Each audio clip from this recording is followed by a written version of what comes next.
In this tutorial, I'm gonna be walking through how to use Siri on our Apple Watch. First of all, press the crown to go to your app library. In app library, open the settings app. In settings app, scroll down and tap on Siri. And here, tap on listen for.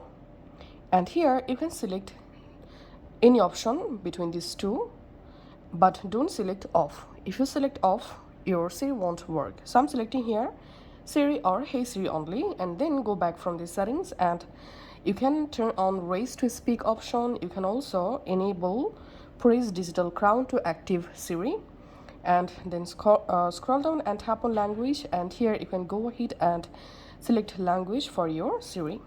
And now to set a Siri voice, just tap on Siri voice, and here you will find bunch of different voices. You can go ahead and download and use any Siri voice from this list.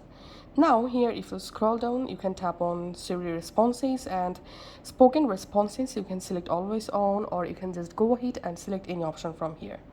Now you can use Siri with your message from here. Now let's see how to use Siri.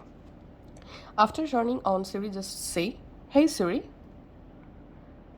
tell me a joke. Why did the chicken cross the Mobius strip? To get to the same side. So that's how you can actually use Siri in our Apple Watch. Thanks for watching.